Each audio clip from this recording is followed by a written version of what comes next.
Hello dear students, आज की class में हम हमारा 7th मॉड्यूल का टॉपिक इलेक्ट्रोनेगेटिविटी पढ़ेंगे। ये टॉपिक एग्जाम पर्पज से बहुत इंपॉर्टेंट है। जैसे कि हमको लास्ट मॉड्यूल में पीरियोडिक प्रॉपर्टीज के बारे में पढ़ना है, तो पीरियोडिक टेबल और उसकी डिफरेंट प्रॉपर्टीज का हमें नॉलेज होना जरूरी है।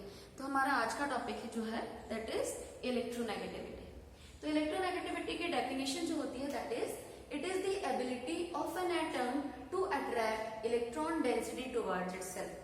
किसी भी एटम का इलेक्ट्रॉन डेंसिटी को अपनी तरफ अट्रैक्ट करने की जो टेंडेंसी होती है उसे इलेक्ट्रोनेगेटिविटी कहते हैं। इसको हम एक तरीके से और डिफाइन कर सकते हैं, tendency of an atom to attract shared pair of electron in a covalent bond. किसी कोई भी मॉलिक्यूल जिसके अंदर कोवेलेंट बॉन्ड बना हुआ है तो उस बॉन्ड के इलेक्ट्रॉन्स को अपनी तरफ अट्रैक्ट करने की जिसमें टेंडेंसी ज्यादा होगी वो ज्यादा इलेक्ट्रोनेगेटिव होगा। तो it is the tendency to attract shared pair of electron in a covalent bond. ठीक है, तो इस तरह से हमने क्या डेफिनेशन समझी, that is the ability of an atom to attract shared pair of electron towards itself और to attract electron pair towards itself. अपनी तरफ इलेक्ट्रॉन पेयर को अट्रैक्ट करने की जो पावर होती है उसे इलेक्ट्रोनेगेटिविटी कहते हैं। इसको हम इस तरीके से एग्जांपल से या इस छोटे से डायग्राम के थ्रू भी एक्सप्लेन कर सकते हैं। जैसे कि एटम 1 है और ये एटम 2 है। एटम 1 का साइज थोड़ा बड़ा है, इसमें 2 शेल्स हैं। एटम 2 का साइज छोटा है तो न्यूक्लियस ज्यादा क्लोज है इसमें। तो जहां पर न्यूक्लियस से आउटर मोस्ट शेल का डिस्टेंस ज्यादा है, इसमें इलेक्ट्रॉन का अट्रैक्शन पावर कम होगा। ये इलेक्ट्रॉन को कम अट्रैक्ट करेगा क्योंकि इसका साइज बड़ा है, न्यूक्लियस ज्यादा अंदर है। और दूसरे एटम में स्ट्रॉन्ग पुल होगा क्योंकि न्यूक्लियस और आउटर मोस्ट शेल के बीच का डिस्टेंस कम है, तो न्यूक्लियस इलेक्ट्रॉन को ज्यादा पावरफुली अपनी तरफ अट्रैक्ट करेगा। तो एटम 1 में वीक पुल होगा, लो इलेक्ट्रोनेगेटिविटी होगी। एटम 2 में स्ट्रॉन्ग पुल होगा और हाई इलेक्ट्रोनेगेटिविटी होगी। Large size, small size, weak pull, strong pull. जिसका स्ट्रॉन्ग पुल है उसकी इलेक्ट्रोनेगेटिविटी ज्यादा, जिसमें वीक पुल है उसकी इलेक्ट्रोनेगेटिविटी कम। अब हम पढ़ते हैं फैक्टर्स अफेक्टिंग। कौन से फैक्टर्स हैं जो इलेक्ट्रोनेगेटिविटी को अफेक्ट करते हैं। तो हमारे फैक्टर अफेक्टिंग का पहला पॉइंट है न्यूक्लियर चार्ज। न्यूक्लियर चार्ज हम बोलते हैं न्यूक्लियस का चार्ज जो कि इलेक्ट्रॉन्स पर लगता है। आउटर मोस्ट शेल जितना ज्यादा दूरी पर होगा और बाहर से आने वाले इलेक्ट्रॉन से न्यूक्लियस का जितना ज्यादा डिस्टेंस रहेगा उतना न्यूक्लियर चार्ज कम होगा। जितना न्यूक्लियस क्लोज रहेगा आउटर मोस्ट शेल के और बाहर से आने वाले इलेक्ट्रॉन्स के उतना न्यूक्लियर चार्ज ज्यादा होगा। ये किस तरीके से समझ सकते हैं। दूसरा, न्यूक्लियर चार्ज मतलब पॉजिटिव चार्ज। जितना ज्यादा पॉजिटिव चार्ज होगा उतना ही ज्यादा अट्रैक्शन फोर्स रहेगा इलेक्ट्रॉन्स के लिए और उतनी ही ज्यादा इलेक्ट्रोनेगेटिविटी रहेगी। तो न्यूक्लियर चार्ज जो रहता है, हम कैटायन के केस में अगर हम पढ़ते हैं तो हमने 2 एग्जांपल्स दिए हैं। कैटायन में जैसे आयरन Fe2+ और Fe3+, 2 स्टेट्स हैं। Fe2+ जो स्टेट है इसमें न्यूक्लियस पुल कम है या न्यूक्लियर का चार्ज कम है, Fe2+ है। और Fe3+ के केस में न्यूक्लियर चार्ज ज्यादा है। जिसका न्यूक्लियर चार्ज ज्यादा रहेगा वो हाईली इलेक्ट्रोनेगेटिव रहेगा। तो Fe3+ की इलेक्ट्रोनेगेटिविटी Fe2+ से ज्यादा है। दूसरा एग्जांपल मैग्नीज के केस में, मैग्नीज 2+ और मैग्नीज 6+, Mn2+ और Mn6+ के केस में न्यूक्लियर चार्ज ज्यादा है Mn6+ का, इसलिए इलेक्ट्रोनेगेटिविटी Mn6+ की ज्यादा होगी। एनाइंस का केस इसका अपोजिट रहेगा। एनाइंस के जिस तरह से नंबर ऑफ एनाइन मतलब माइनस का चार्ज जितना ज्यादा बढ़ता जाएगा उतनी इलेक्ट्रोनेगेटिविटी घटती जाएगी। तो अगर एक माइनस चार्ज से नाइट्रोजन के एग्जाम्पल में N-, N2-, N3-, हमने 3 लिए हैं, तीनों एनाइंस हैं। तो इनमें से ज्यादा माइनस चार्ज वाला एनाइन N3-, इसकी सबसे कम इलेक्ट्रोनेगेटिविटी रहेगी।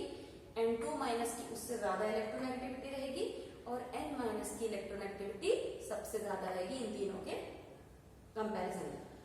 दूसरा है फैक्टर्स अफेक्टिंग में एटॉमिक साइज। जितना छोटा साइज रहेगा उतना न्यूक्लियस पुल ज्यादा रहेगा और उतनी इलेक्ट्रोनेगेटिविटी ज्यादा रहेगी। अगर एटॉमिक साइज बड़ा रहेगा तो इलेक्ट्रोनेगेटिविटी कम रहेगी, एटॉमिक साइज छोटा रहेगा तो इलेक्ट्रोनेगेटिविटी ज्यादा रहेगी, दोनों वाइस वर्सा है। तो एटॉमिक साइज छोटा होगा तो इलेक्ट्रोनेगेटिविटी ज्यादा होगी क्योंकि न्यूक्लियस का डिस्टेंस जो रहेगा इलेक्ट्रॉन को अट्रैक्ट करने के लिए कम रहेगा छोटे साइज में। न्यूक्लियस को ज्यादा पुल से न्यूक्लियस अपनी तरफ इलेक्ट्रॉन को अट्रैक्ट करेगा और इस केस में इलेक्ट्रोनेगेटिविटी बढ़ जाएगी। थर्ड पॉइंट है शील्डिंग इफेक्ट। शील्डिंग इफेक्ट होता है आउटर मोस्ट शेल जिसमें इलेक्ट्रॉन की एंट्री होना है, उसके अंदर का शेल, जिसको पेनल्टीमेट शेल भी बोलते हैं। अंदर के शेल में जितने इलेक्ट्रॉन्स प्रेजेंट होते हैं ये बाहर के इलेक्ट्रॉन्स को रिपेल करते हैं, क्योंकि इलेक्ट्रॉन्स पर नेगेटिव चार्ज होता है और बाहर से आने वाले इलेक्ट्रॉन भी नेगेटिवली चार्ज होते हैं। तो ये नेगेटिव चार्ज एक दूसरे को क्या करते हैं, रिपेल करते हैं, अपोज करते हैं एक दूसरे का। तो नए आने वाले इलेक्ट्रॉन को जो है शील्डिंग इफेक्ट अगर ज्यादा है, अंदर शेल में इलेक्ट्रॉन्स की प्रेजेंस है ज्यादा, तो ये इलेक्ट्रॉन्स बाहर से आने वाले इलेक्ट्रॉन को अट्रैक्ट नहीं होने देते, और इस तरह से शील्डिंग इफेक्ट का ज्यादा होना मतलब इलेक्ट्रोनेगेटिविटी का कम होना शो करता है। अब हम बात करते हैं पीरियोडिक ट्रेंड की। ये तीनों पॉइंट लिखना जरूरी है। पीरियोडिक ट्रेंड में पहला पॉइंट है electronegativity increases from left to right. Left से राइट जाने पर पीरियोडिक टेबल में जो आप ध्यान देंगे कि जैसे जैसे हम लेफ्ट से राइट की तरफ बढ़ते हैं, तो लेफ्ट से राइट की तरफ बढ़ने पर जो साइज है वो छोटा होता जाता है। क्यों छोटा होता जाता है? क्योंकि इलेक्ट्रॉन सेम शेल में एंटर होते हैं। जब इलेक्ट्रॉन सेम शेल में एंटर होते हैं तो इलेक्ट्रॉन जो है सेम शेल में एंटर होने के साथ न्यूक्लियस की तरफ ज्यादा अट्रैक्ट होते जाते हैं और साइज कॉम्पैक्ट होता जाता है।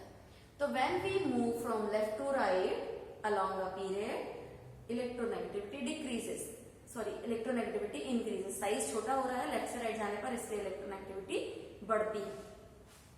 और दूसरा पॉइंट है electronegativity decreases from top to bottom along a group या डाउन द ग्रुप। ऊपर से नीचे आने पर जो इलेक्ट्रॉन ऐड होते हैं वो नए शेल में एंटर होते हैं। नए शेल में एंटर होते हैं और एटॉमिक साइज बढ़ता जाता है। एटॉमिक साइज बढ़ने से न्यूक्लियस का बाहर के शेल से जितना जितना डिस्टेंस बढ़ता जाएगा न्यूक्लियस का, उतना ही इलेक्ट्रोनेगेटिविटी कम होती जाएगी। ठीक है, साइज बड़ा हो जाएगा, इलेक्ट्रोनेगेटिविटी कम हो जाएगी। इसलिए when we move down the group along a group, ऊपर से नीचे आने पर top to bottom electronegativity decrease होती है क्योंकि साइज इंक्रीज होता है। तीसरा हेलोजेंस का केस है। तो हमें मालूम है कि हेलोजेंस की हाईएस्ट इलेक्ट्रोनेगेटिविटी होती है, इनके पास सिर्फ एक इलेक्ट्रॉन की रिक्वायरमेंट होती है, इसलिए ये जो होते हैं इनकी इलेक्ट्रोनेगेटिविटी हायर होती है, जिसमें से फ्लोरीन का साइज सबसे छोटा होता है, तो it is having highest electronegativity. Alkali metals जो होते हैं these are situated at the left, सबसे लेफ्ट में होते हैं, एक्सट्रीम लेफ्ट कॉर्नर पर होते हैं पीरियोडिक टेबल में, और इनके पास सिर्फ एक इलेक्ट्रॉन होता है जिसे ये डोनेट करके, आसानी से डोनेट करके जो है आराम से स्टेबल होना चाहते हैं। और इनके आउटर मोस्ट शेल में इलेक्ट्रॉन एक ही होता है जिससे ये डोनेट करते हैं, अट्रैक्ट करने की कोशिश नहीं करते, इसलिए इनकी इलेक्ट्रोनेगेटिविटी लीस्ट होती है। और लास्ट नोबल गैसेस, क्योंकि ये फुलफिल्ड होती हैं, इनके ऑर्बिटल्स फुलफिल्ड होते हैं, they are having completely filled octet.